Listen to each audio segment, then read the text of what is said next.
The Metro series is one of my favorite games of all time. The Metro series has always served up an amazing immersive experience, and even with the changes to the gameplay loop and some jank in Exodus, it has amazing beautiful sequences and the most satisfying gunplay I've ever experienced. For Exodus specifically, it's able to fit the new gameplay loop quite well into the story, a theme of love and sacrifice even with the drastic difference from the two previous games. This is a critique/analysis of Metro Exodus with an emphasis on the story, so there are spoilers.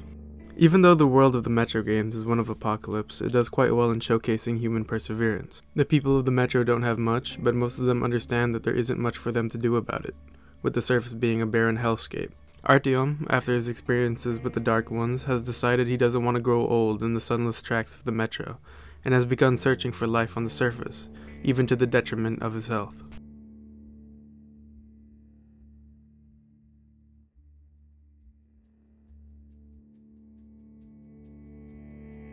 The game starts off with Artyom getting ambushed by a group of watchmen, these are watchmen, and needing to be saved by his friends in the Order. Right off the bat there is an interesting situation. Artyom is giving his own health and safety in search for a better life for his loved ones, whereas the people of the Metro don't want him to die in his search, which is understandably seen as fruitless, and to keep wasting resources to save him each time he comes back irradiated or wounded. There's love for each side, but with conflicting decisions with what to give up, be it health or resources for hope or safety respectively, it creates the initial conflict within the characters. The primary foil of Artyom here is Miller, the head of the Order, and his father-in-law, who is most angered by his actions. There's only Metro, nothing else, and the Order is here to defend it. It's a great way the game sets up the dynamic of giving up things right at the beginning. And to no one's surprise, Artyom goes out once again, this time with Anna, where they abruptly do find a train driving through the still dead city. I do wish the beginning was more fleshed out, at least the reveal of the train, since it was less than 5 minutes ago when we had literally everyone telling us that there was no hope. After getting kidnapped by a mysterious group and breaking out 3 minutes later, they learned that there's still life all over the globe, and that Moscow has blocked all communication to and from for over 20 years. After escaping with the train they initially saw, they finally confront Miller, who they also learned was in on it. It's explained that Miller chose to side with the lie in order to protect the people of the Metro from what he believes are the occupying forces, along with certain death if he spoke. Miller partly sacrificed trust with the Order in order to keep them safe, not wanting them to lose anything more. With no choice, they move onward, towards a bunker where the government is stationed and looking for survivors. The intro of Exodus is exciting, if a bit rushed, setting up the type of gameplay and presenting part of its core themes. I wish it had spent more time in the actual towns of the Metro. It seemed too quick of a departure from the past games we spent so much time with. Too quick of a goodbye. Alright, you're all dismissed. I give you 2 hours, people. Yeah!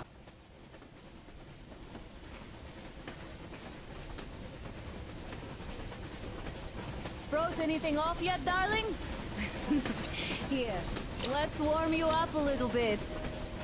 After a really long cutscene, the crew of the now named Aurora are stopped along the Volga River by a train barricade, impeding their process and damaging their ride. They expect enemy military, but instead are greeted by rags. This is their first experience with human civilization in a long time, which just adds to the confusion when they learn they are a religious cult based around hating technology and worshipping a giant fish. Wait, do these count as boom? This is where Exodus starts its more open world type gameplay loop. And for the first time doing it in a game known for its linearity, it does really well in keeping the immersion the series is known for. No waypoints besides a compass on your wrist, and a binocular system that adds markers on your map. It gives a feeling of surveying the landscape, which both gets the player to admire the beauty of the area and helps them plan their next move. Especially in the harder difficulties, it gives the player the dilemma if they want to scour each building or interesting location for more ammo or materials. I guess you could say, if they want to sacrifice those resources. It's also encouraged to play stealthily, as you die really quickly and with no autosave, each gunfight is important. The other side of gameplay are the little side quests that appear, usually not resulting in any gameplay benefits, but get Artyom closer to the other characters and gives you moral points, or morale points, however they're said. I don't mean to downplay them. Most of them lead you to interesting areas that don't ask the player to travel far off the main path, scattered enough across the map that they don't feel like a chore.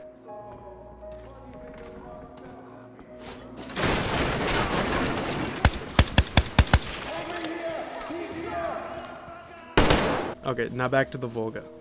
Anna falls in a hole, but that's not important. Yet. The cultists, while seemingly insane at first, are actually humanized quite well. In certain locations you can save them from bandits, and instead of turning to fight you or cower in fear, they express their gratitude and give actual useful information about the surrounding area. My personal favorite part of the whole area, actually, is this tucked away little shack at the edge of the water. A place you'd probably only get to if you were planning on getting the teddy bear for Nastya, one of the two people you saved from the cult that now joined the party. The other is Katya, her mother. You hear music in a place you think would be abandoned, and see two cultists on the shore. Damn! Who goes there? Approaching with the gun lowered gets the older man to greet you and compliment your gear, whilst the younger man stays with his gun at the ready, constantly moving or twitching. The dad, as we learned, doesn't believe any of the cult's teachings, but doesn't really have a choice but to stay within their community and act like it. He does it for his son, who, because of his mother, has been thoroughly brainwashed. He obviously loves his son, so he sacrifices a more normal life for their safety within the cult. He doesn't have the choice such as Katya and her daughter, nor does the son have any righteous indignation for his beliefs such as Artyom. I've got a son, and because of his mom's stupidity, he's a fish worshipper. And he won't leave this place no matter what. I can't just leave the dummy here. Do you even know what that movie is, son? Have you heard about those? I thought it was nice that the story made parallels to the main character like this, but weren't always on the main story. After repairing the train, thanks to Crest, a normal local who is now a part of the crew, traveling through a mutant-infested abandoned station and possibly killing the giant fish, and forming a plan to get past the cultists, they finally reach the cult leader Silantius, and this is where the first time the player's actions affect the story. If Artyom had killed some of the cultists, either by accident or intention, or did not receive enough moral points from side quests from the crew, Silantius orders his army to fire upon them, which leads to Duke getting shot and killed. If Artyom had spent the time to understand the cultists and save some of them along the way, Silantius actually lets you through with no bloodshed. He's actually revealed to not believe his own teachings, but sees himself a necessary evil, to make the people of the Volga scared of the technology that put them back in the medieval ages, never wanting anyone to experience that again. Well, I did all I could. Just don't shoot. And tell the driver to keep it slow. The bridge is in shambles, so don't stop, or the bridge might collapse. Here, we've reached an agreement. It's quite a small detail, but it makes great strides with helping Artyom empathize with the cultists, as he thinks back after they leave. Electricity is a sin. Is that really worse than the lies we were told in the metro? About how the whole world was dead and there was nowhere to go? Everybody in the tunnels bought that convenient lie. It's a nice, insightful retrospective and helps evolve Artyom. Even Miller starts to warm up, willing to accept Katya and her daughter to join their journey, even though he is still paranoid of occupying forces. After leaving the Volga behind, they take another step towards Mount Yamantau and possible permanent safety.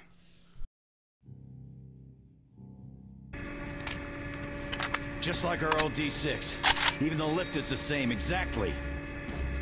True, and quite fortunate. This way, we can hope to find Anna.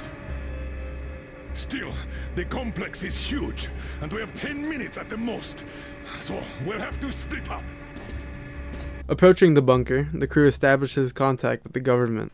Everyone with a brighter speech and step as they dispatch a smaller group to create contact with the higher-ups. The main problem with this area is that it's painfully obvious to anyone with eyes that there is something wrong going on.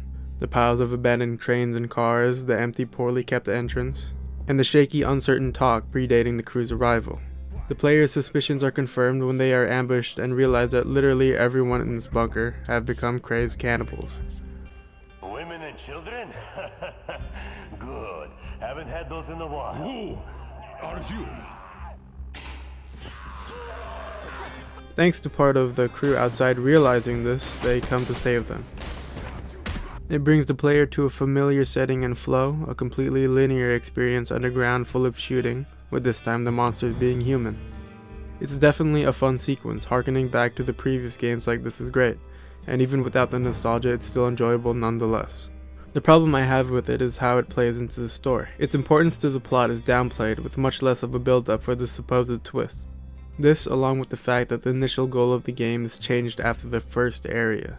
It definitely would have been better if this part of the story was later on. I even sometimes forget where this part is in the story when replaying, expecting it to be later. There's some obvious foreshadowing. They find information about a communication center on the coast of the Caspian Sea, kill a bunch of baddies, then escape. Even with its short time and questionable placement within the story, it does fit some of the themes of the game. Especially with the underground setting, it's a what-if story reflecting the people of the Metro. They had two choices, die or eat the dead. Obviously, they also became insane maniacs, but that also adds to it. They chose to sacrifice their humanity as a whole for survival, and everyone not willing to do that had already long perished. I would have liked if there was at least one character with their hand on straight, that could have joined the crew or at least helped them escape, but in that environment and the length of the sequence, it's understandable. They decide to follow the information about the communication center and head for the Caspian Sea. I feel like shit here.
With the heat now beating on them, and with the barren desert not doing them any favors in terms of their dwindling amount of fuel, they're forced to stop when a car spots them. You scout out where that car went, and after killing or subduing the owner, you actually get to use the car now to drive around. This was a pleasant surprise and a nice compliment to the much larger area of the Caspian shores, and fits more into the theme of this area, which I will get into later. This location is probably my favorite in the game. It has a good variety of locations and they all make reasonable sense.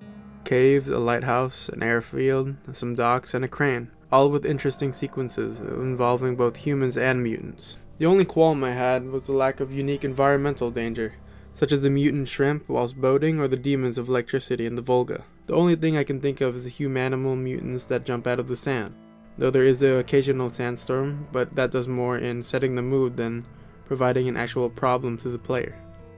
On your way to the communications center, you get in contact with a woman named Gaioul, who is fending off against the bandits / general enemy of this area at the lighthouse next to the station, who she calls the Munai Baier, a group of oil riggers who have now enslaved the local populace and declared themselves gods of fire.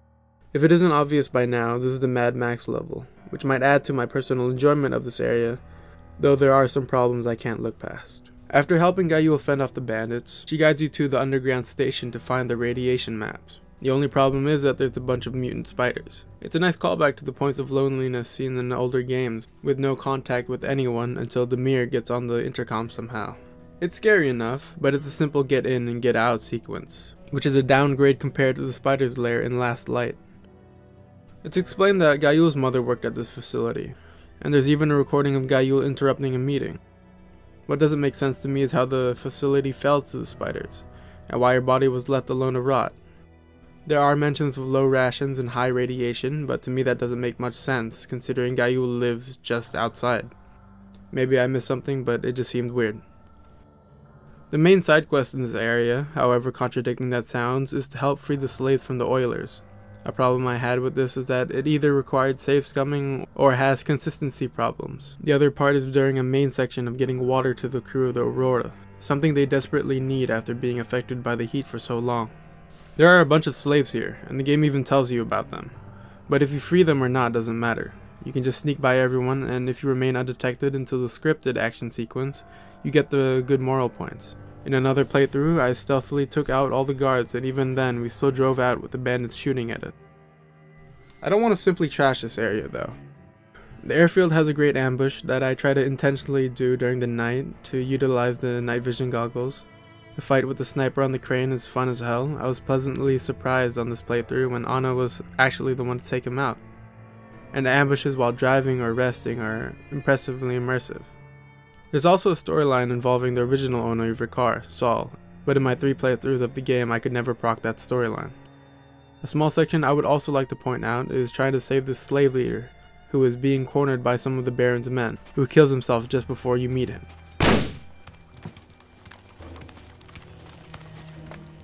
His note explains how he could no longer bear the weight of his choice to fight back, which ultimately led to his whole group being slaughtered, a good example of a sacrifice or choice leading to ruin.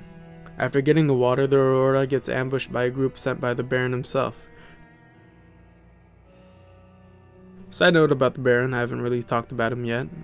He's the leader of the Oilers, and we don't really get much interaction from him. The only time that we hear from him besides the ending is from the radio in our car, which reminded me completely of how Handsome Jack talks to you in Borderlands 2. Artyom and everyone else realizes this is only the beginning and they need to get out of there, but they need fuel, something the Baron has a lot of. Gayul, Demir, and Artyom infiltrate their fortress, exploring the lives and relationship between the slaves and the Oilers, fighting or stealthing by their quarters. They take control of an oil tanker but are trapped inside, as the Baron invites them to his penthouse at the top. Artyom is given a free walk all the way to the top past all the Oilers here. It's a cool moment walking past a bunch of people that probably want you dead. There's a hidden moral choice here, of knocking out this guy who's beating on a slave girl or ignoring it. But I found it impossible to do on Ranger Hardcore since everyone around you starts shooting at you once you do it. Once at the top, diplomacy fails and there's a showdown whilst trying to break into the Baron's house. Once inside, the Baron gets the upper hand, but Anna has a badass moment that reminds everyone why she is best girl. Artyom, your head's in the way.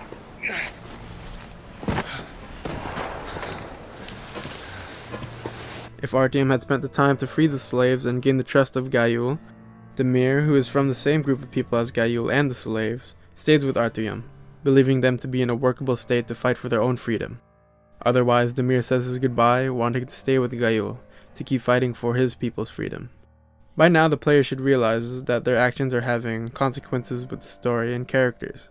And as a whole, this time the reflection with Artyom is the slaves, who sacrificed their own freedom for what they believed is safety, or the new gods. As Gayul puts it, old people died. Only the young remained, and they all obey their masters now. The Munai Baier say they're gods of fire now, and the young believe. I like this ending a bit better than the Volgas. It gives you a positive affirmation that things might get better in this area. But it also might leave you depressed seeing how bad things have gotten before you came here. I'd say the main problem I had with the Caspian Sea is that the Baron is an unapologetic villain compared to Silantius.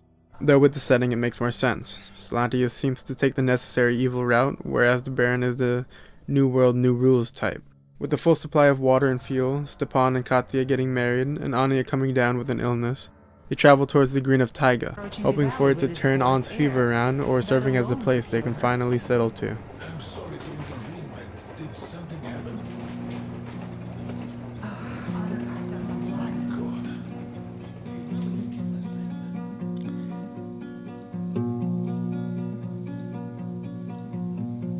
Every time I shed tears in the last past years, when I pass through the hills, oh, what images return, oh, I yearn for the roots of the woods, that origin of all my strong and strange moods. I lost something in the hills. I lost something in the hills. Now entering the valley, which has the most visually stunning areas in the whole game, but in my opinion also has some of the weakest sequences. The scouting group of Artyom and Alosha get caught in a landslide, falling into the river. After being saved by this lady whose group doesn't seem too excited to see you, you're left defenseless for the second time in this game. The game gets rid of your inventory for a good part of this section, giving you a crossbow instead. I like how it handles this. The crossbow matches the foresty areas and also encourages more stealth, which is especially important for this area. There's a lot of environmental signs that point to the locals being against bandits, and that they think you are one. You're then greeted by pirates? Avast! Stop right there! It's the brethren of the coaster! Take another step and we run our rig on you! And I now needed to get past one of their encampments. In my first playthrough, I thought that since the girl was most likely a part of the same group, killing them would result in negative moral points. This is wrong, you can actually kill everyone here. It could be argued that it would be for self-defense, but this is contradicted with how, in the final scene of the Volga, you have to stealth to avoid fighting any cultists. In my Ranger Hardcore playthrough I had to stealth because I had a crossbow and a checkpoint that put me before the initial meeting. After getting past the group, we are greeted by the most likely source of the landslide, a giant bear, and the most open-ended area of the taiga begins. Frankly, I wish there was more to do in this area. Mostly empty encampments with the bear and a pack of wolves roaming the area. You can mostly run through this part without missing anything important. It has some nice elements of hiding whilst the pack is running by, or the tree houses serving as safe places from the danger below. Shortly after, the pirates capture you, and the game gives more background to the locals. They have the maturity of kids and talk of being called the teacher, though they clearly know how to survive. And this is our catch. He got caught on our turf! The net is mine, so bite me. Oh yeah? Well, why did you set the trap on our turf then? Besides, you already have an intruder's backpack. I dived for the backpack, and you chickened out. Oh, I chickened out? You're pirates! You have more boats! And this one will face the forest court. Moments later, they are ambushed by the giant bear they somehow didn't see, though it clearly knocks down every tree in its path. Next is another encampment that you should probably still stealth through. My greatest problem with this area is where it tells you to go. The waypoint on this map is at the middle of the encampment, but nothing important story-wise is there. You actually have to get past the camp through this cliffside segment, something on my first playthrough I found out after killing everyone and searching everywhere. I do like how there are multiple ways through, with the elevations of the tree houses and ravine making stealth more complicated, and the general area just being more engaging as a whole. Back on the main path, you enter this graveyard/courtyard in front of a church, where you have your first direct confrontation with the giant bear. It's a cool moment, the build up, the setting, and the fact that you're fighting a giant mutant bear. The problem here is that it can end in 5 seconds. You don't kill the bear here. No matter how much firepower you throw at it, it's never going to die from that. You can go ahead and fight it, but it merely runs away after a certain point. What's less obvious in the 5 seconds I was talking about is that you can sidestep its initial charge and just go up a ladder. Afterwards it leaves then. At the top of the church you reunite with your savior, a woman named Olga who is an important figure within the community of the locals, who you can also learn the background of this area from. All the pirates, pioneers, and children of the forest were taken in by their elementary school teacher after the nuclear war, and taught survival basics and given a moral structure to never go on the offensive. Later on, as bandits started attacking their encampments, some of the boys would later go on to become the aggressive pirates you've been fighting, and went ahead and killed a large number of them, returning covered in blood. This would lead the teacher to kill himself later on, pondering where he went wrong, and leaving the children he raised divided. While it might seem that the pirates are in the wrong here, it is foolish for the teacher to think that they could survive without ever taking the offensive. I'd say the boys took the right choice in sacrificing their innocence to protect their people. It's just that they're kind of assholes about it. I'm always a fan of things like this, themes like the loss of innocence or childhood friends becoming enemies. A small problem I had with the setup is that even after the 20 years, there are no children or relationships shown. Even if the teacher abstained from teaching them the birds and the bees, there's really no stopping things like that from happening. Yet we see nothing like that anywhere. To further progress, we have to pass through the pirates' home base, which is really nothing special. I like the level design of it, but it's way too hard to stealth without just killing everyone. You then meet the strange leader of the pirates, who lives in a radiated mill. He's obviously gone insane, talking to corpses and making up voices for them, but there is a human side of him shown, that makes the story of the children ever more sad. We don't really have anyone to talk to here anymore. They all left. We're all forgotten here. Even Roman forgot about us. Yet he was here with us when we built this base. After that, there is another underground spider area, which is nothing special as well. Though I do enjoy the detail of your flashlight and other electronics failing during the more radioactive segments. Once outside, we reunite with Alyosha, and he tells us that the dam at the end of the river is failing, which is blocking an extremely radiated reservoir, which will ultimately destroy the valley once it gives. I find it hard to believe that the locals wouldn't be able to infer this themselves, but apparently we had to tell them.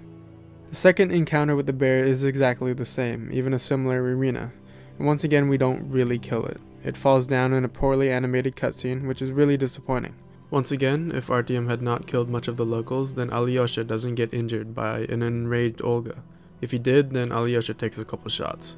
I'd say it utilizes the system of being good keeps your crewmates the worse, possibly because of the low amount of interaction we had with Olga, or maybe a more cheesy in-world reason, them being immature leads to this messy situation.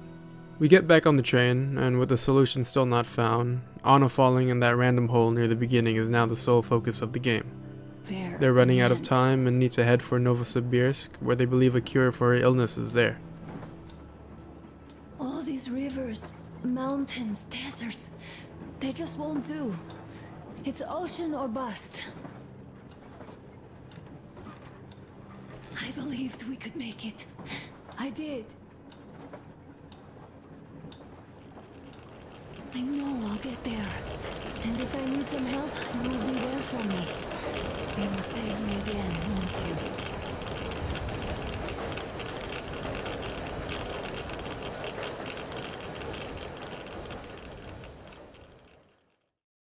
I know where to use this shot for the intro, but it's so amazing I had to use it again. With Miller standing stoically at the front, facing another dead city, a setting they had thought they had long abandoned, it perfectly sets the dreadful mood casted upon the train. I also love the rising Geiger counter in the background, along with the isolated train tracks rumbling underneath. On the way inside, we pass by each member of the train, before Miller and Artyom's departure to find the medicine needed for Anna's survival, while the rest of the crew preps the train for winter. It starts off with Miller driving, the car from the Caspian area, which I thought was nice. But for some strange reason, a couple minutes later, he gets out and then asks to switch. It's a really small complaint, but it kinda bothered me nonetheless. Novosibirsk, while being very similar to Moscow, and even direct references to old scenes, has distinct, appreciable differences. There's almost nothing outside, indicating the worst radiation, and the piles of cars show how the bombs hit mid-evacuation. We enter the Dead City's metro, which has a lot of intentional references to Moscow's. I think this is a great choice, almost Hero's Journey-like, and can also be interpreted as how the underground metro back in Moscow might eventually come, further strengthening the need for a new home. We meet the last survivor in the city, a little kid named Kirill, who is waiting for his father, who left a couple months back on a mission to get help and find them a new place to live. We split with Miller at this point so he can find new radiation maps the father of Kirill was searching for, while Artyom focuses on the medicine. This now starts the final stretch of the game, and boy if it's a good one. It starts with you exploring the abandoned settlements of the station, which is now populated by Novosibirsk's version of the Watchmen, though more humanoid. Afterwards there is another boating section, and whilst the flooded tunnels are beautifully grotesque with the mutant worms and slime everywhere, it's a bit frustrating to play through, having to stop and go at many points. Once you trudge through it, the radiation is turned to 11 and Artyom blacks out. He is woken by a hallucination of his wife and is forced to take his only anti-rad. From here on, there are many visions of Anna, mostly signifying her death, which is a good way to show why Artyom's drive is so strong, both for saving Anna but to also fulfill his promise of a better life with them. Artyom is led back to the surface and experiences the last moments before bombs hit, a group of soldiers attacking civilians to get underground themselves. It is unclear if this is caused by radiation or is similar to the flashbacks in previous games, caused by the Dark Ones. Oh yeah, did I mention there are slight glimpses of Dark Ones all over Novosibirsk? It's an amazingly small detail that's easily missed, but it adds a lot to the ending and connects the games. Flashing back to reality, we start hearing ominous whispers with signs of something dangerous on the way ahead. We are given a pleasant introduction to the final enemy of the game, the Blind Ones, terrifying mutant gorillas that track by smell and hearing. It's highly encouraged to stealth past them. The lack of resources and them being tanks supports this. The Blind Ones remind me of wandering hazards similar to Mr. X in the RE2 remake, actually traveling through different areas and creating different situations wherever you meet them. The hospital where we are searching through gives itself as a haunting symbolism for possible life or death, which makes the discovery of the medicine ever so cathartic, whilst the reveal of the Blind One right behind Artyom ever so devastating.